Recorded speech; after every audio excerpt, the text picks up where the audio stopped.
In North Korea, a country known for its political isolation and severe restrictions, the lives of women are often accompanied by challenges and dark secrets that few are aware of. Did you know that many women in this country are forced to work under extremely harsh conditions without receiving proper wages? Or that some of them are compelled to flee to neighboring countries in order to escape these difficult conditions? However, they often face new and unforeseen dangers. In this video, we explore the fascinating and intriguing lives of women in North Korea and reveal in-depth aspects and shaping facts that might be entirely new to you. North Korea is a country full of secrets and strict restrictions. Even in the year 2025, the world still sees this country under severe dictatorship. It is said that North Korea is one of the most isolated and remote countries in the world, where issues like forced labor camps, executions, and severe hunger to the extent that prisoners resort to eating insects and rats are rampant. The people of North Korea are daily surrounded by government lies because they have no access to the outside world, and the media is controlled by the state. While the majority of the population lives in poverty, the country's leaders, like Kim Jong-un and his allies, live in complete luxury. In this country, there are absurd yet strict laws, such as the requirement that images of North Korean leaders must be present in every home and meticulously maintained, to the extent that if a fire breaks out, the first thing to be saved should be these images. Additionally, there are severe regulations for mourning and public behavior during certain times, and individuals may face harsh punishment if they do not comply. For example, during these times, ordinary activities like shopping, birthday celebrations, or any form of joy are completely prohibited. Of course, most of the information we know about this country comes from people who have managed to escape from it. These escapees often refer to the many hardships and sufferings they have experienced. Among these, the situation of women in North Korea is much more painful than you can imagine. North Korean women either have to endure the harsh conditions within the country or face numerous difficulties to escape, which also comes with its own challenges, and there is no guarantee of happiness or definite salvation. The reason for this is that, according to United Nations reports, many North Korean women who flee face issues such as human trafficking, forced marriage, and sexual abuse, and even if they escape these situations, the trauma of these horrific experiences remains in their lives for a long time. Of course, to prevent these challenges and problems, global attention and support are needed.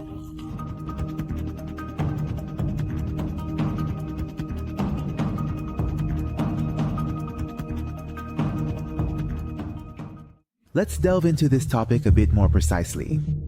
It is said that the North Korean military has become so powerful that it even has the capability to start World War III. But the more important point is that in North Korea, women, like men, can join the military. However, the presence of women in the North Korean military is very challenging. In general, soldiers in North Korean military barracks sleep on mattresses filled with rice husks. This unsanitary condition and the moisture in these mattresses prevent them from having a comfortable sleep. But in this situation, imagine that women also face serious issues regarding hygiene.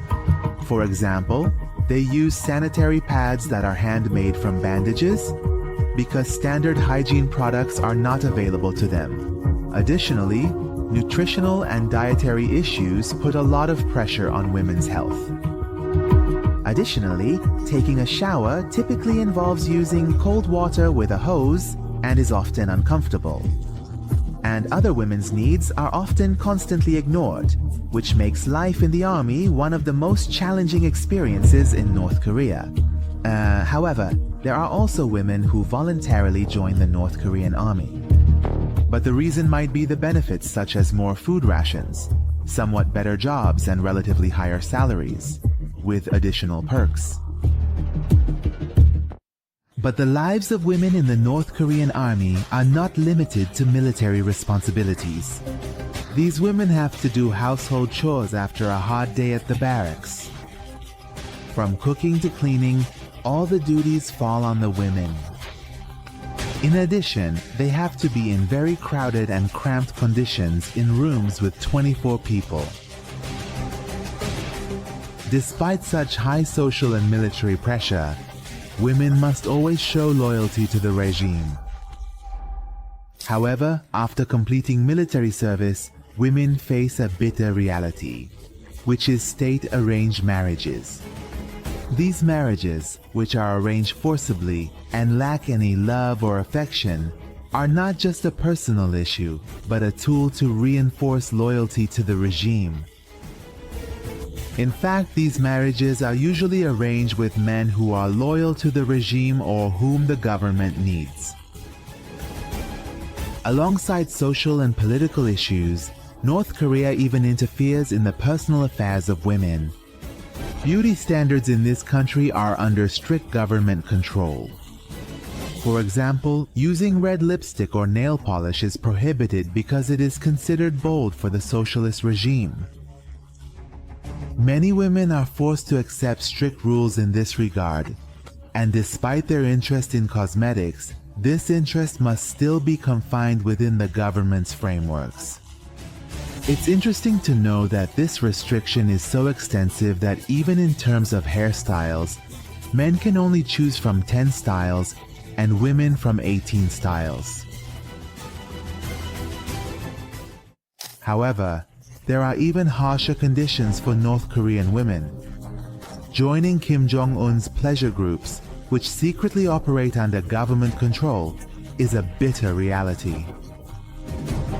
These groups started during the era of Kim Il-sung, Kim Jong-un's grandfather.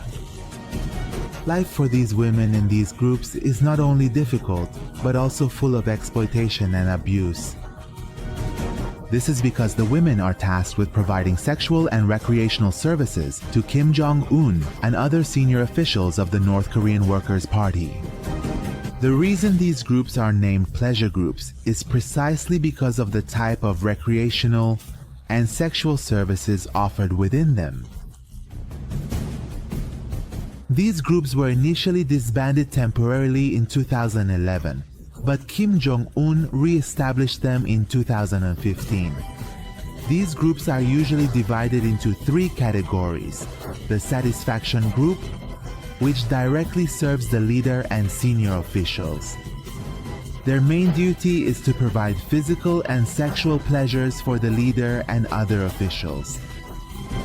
The second group is the happiness group, which focuses more on aspects of relaxation and well-being, acting as masseurs and providing physical comfort and ease to senior officials.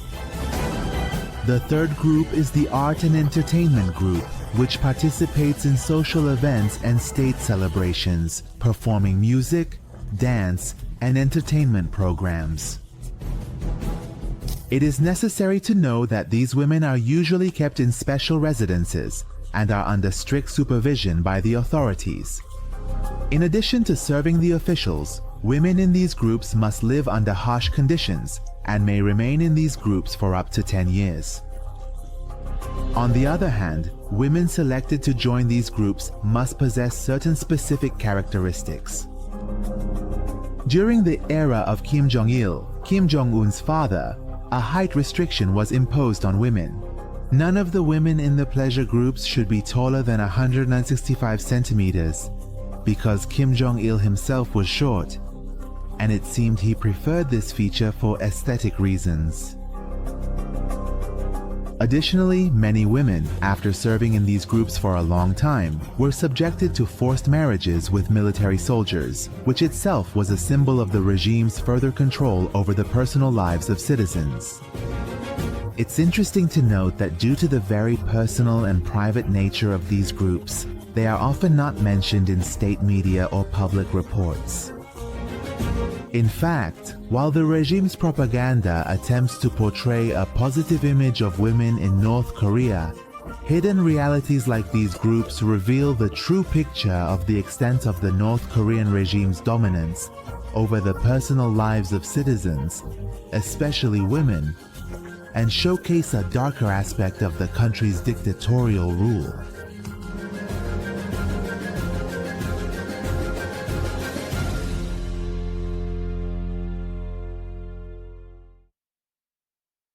Despite all the hardships and restrictions, and the fact that North Korean women almost cannot even dream, let alone pursue their personal paths, North Korean women have indeed shown how resilient and adaptable they are. They continue to live their lives under very harsh conditions, even though their abilities are completely restricted. In fact, they have been trained to cope with whatever is assigned to them. Therefore, this country, with its strict and restrictive laws, has made the living space for women much more difficult. But the question that always remains is whether this situation will ever change. Certainly, such a change requires international support,